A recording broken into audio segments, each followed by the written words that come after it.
हमारे चंद्रयान-3 की इतिहास रचने वाली सफलता के बाद अब हर देश चांद पर जाना चाहता है। इसी के तहत आज जापान ने अपना मून मिशन लॉन्च कर दिया। इसे जापान के समय के मुताबिक सुबह 8:42 और भारतीय समय के अनुसार सुबह 5:12 पर H-2A रॉकेट से जापान के तनेगाशिमा अंतरिक्ष केंद्र से लॉन्च किया गया। जापान की स्पेस कंपनी जाक्सा ने इस मिशन को मून स्नाइपर नाम दिया है। इसमें लैंडर का नाम स्लिम रखा गया है। इसमें चंद्रयान-3 की तरह कोई रोवर नहीं भेजा जा रहा है। आइए इस वीडियो में समझने का प्रयास करते हैं जापान का ये मून स्नाइपर मिशन क्या है, चांद तक ये किस प्रक्रिया का इस्तेमाल करके पहुंचेगा, चांद पर लैंडिंग कैसे करेगा, चांद तक पहुंचने में इसको कितना समय लगेगा और हमारे चंद्रयान-3 से ये कितना अलग है। चलिए सब जानते हैं इस वीडियो में विस्तार से। भारतीय समय के अनुसार करेक्ट सुबह 5:12 पर H-2A रॉकेट का इंजन स्टार्ट हुआ। सबसे पहले H-2A रॉकेट के दोनों बूस्टर रॉकेट शुरू हुए। रॉकेट लॉन्च के 1 मिनट 50 सेकंड बाद करीब 90 किलोमीटर की ऊंचाई पर दोनों बूस्टर H-2A रॉकेट से अलग हो गए और H-2A रॉकेट का लिक्विड इंजन स्टार्ट हो गया।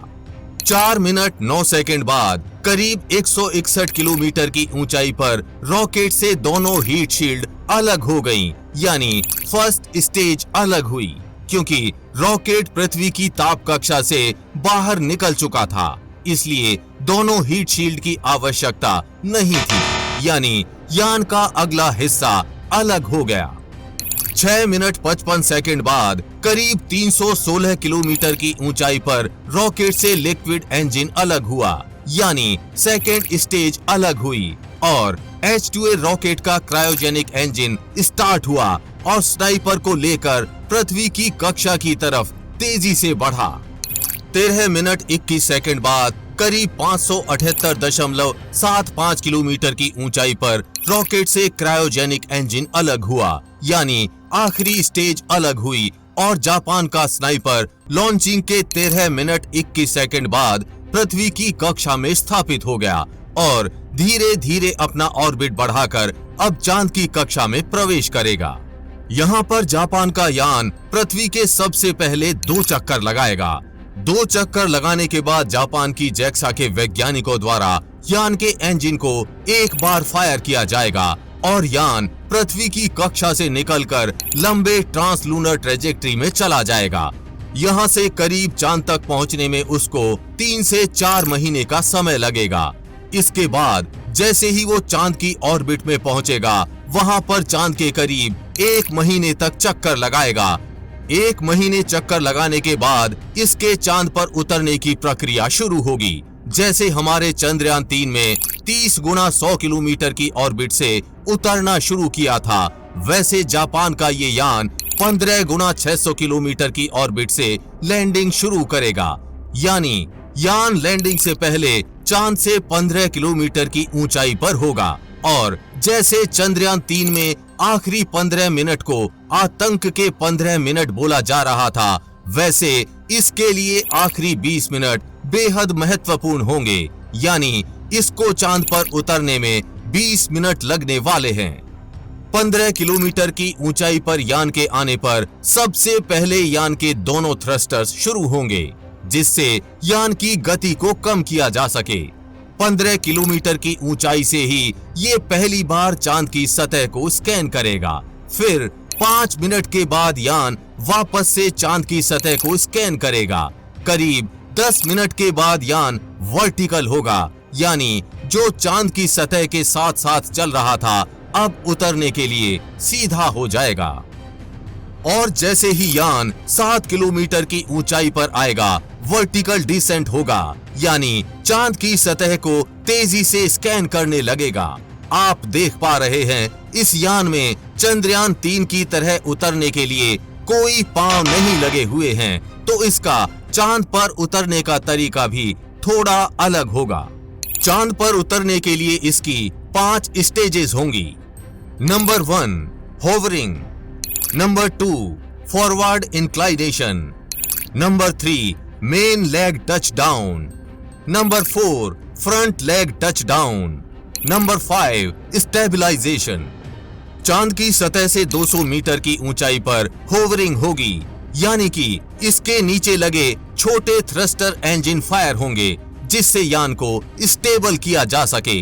इसके बाद फॉरवर्ड इंक्लाइनेशन होगा और यान वापस से चांद की सतह के साथ टेढ़ा हो जाएगा। इसके बाद मेन लेग टच डाउन होगा, यानी यान के नीचे पीछे लगे 2 बॉल्स चांद की सतह को छुएंगे। इसके बाद फ्रंट लेग टच डाउन होगा, यानी यान के नीचे आगे लगा एक बॉल चांद की सतह को छू जाएगा और इस प्रकार से जापान का यान चांद की सतह पर उतर जाएगा। ये बॉल्स ही यान के लेग्स हैं। जाते जाते इस मिशन के बारे में कुछ और जानकारी जान लीजिए। जापान का ये मून मिशन दूसरे देशों के मून मिशन से बेहद ही अलग है।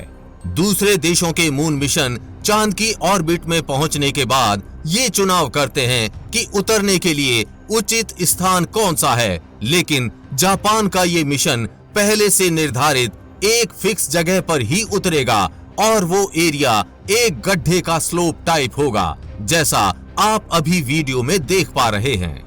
200 मीटर की ऊंचाई पर ही चांद की सतह पर 2 पेलोड छोड़ देगा, जिसमें एक तो मेंढक की तरह से उछलकर चांद की सतह पर घूमेगा और अपने प्रयोग करेगा, जबकि दूसरा रेगिस्तान में चलने वाले जानवर की तरह चांद की सतह पर घूमेगा। जापान का स्लिम लैंडर चांद के नियर साइड यानी उस हिस्से में उतरेगा जो हमें अपनी आंखों से दिखाई देता है। संभावित लैंडिंग साइट मेयर नेक्टोरिस है, जिसे चांद का समुद्र कहा जाता है। ये चांद पर सबसे ज्यादा अंधेरे वाला धब्बा कहा जाता है। स्लिम में एडवांस्ड ऑप्टिकल और इमेज प्रोसेसिंग टेक्नोलॉजी लगी है। लैंडिंग के बाद स्लिम चांद की सतह पर मौजूद ओलिविन पत्थरों की जांच करेगा ताकि चांद की उत्पत्ति का पता चल सके। इसके साथ XRISM सैटेलाइट भी भेजा गया है जो चांद के चारों तरफ चक्कर लगाएगा। इसे जापान, नासा और यूरोपियन स्पेस एजेंसीज ने मिलकर बनाया है। ये चांद पर बहने वाले प्लाज्मा हवाओं की जांच करेगा ताकि ब्रह्मांड में तारों और आकाश गंगाओं की उत्पत्ति का पता चल सके। ये मिशन चांद की सतह पर अगले साल फरवरी महीने में लैंड करेगा। आपको जापान की स्पेस एजेंसी जाक्सा के इस मिशन मून स्नाइपर के बारे में जानकारी कैसी लगी? नीचे कमेंट बॉक्स में अपनी राय जरूर बताएं। हम उम्मीद करते हैं कि आपको ये जानकारी अच्छी लगी होगी। अगर जानकारी अच्छी लगी हो तो इस वीडियो को अपने दोस्तों और रिश्तेदारों में जरूर शेयर कीजिए। आगे भी ऐसी इंफॉर्मेटिव वीडियोस आती रहेंगी, इसलिए अपडेटेड रहने के लिए चैनल को सब्सक्राइब करके बेल नोटिफिकेशन ऑन जरूर कर लें। वीडियो को लाइक करना ना भूलें। जल्द ही मिलेंगे ऐसी ही इंफॉर्मेटिव वीडियोस के साथ और आपको कुछ अच्छा सिखाएंगे। तब तक के लिए जय हिंद, जय भारत।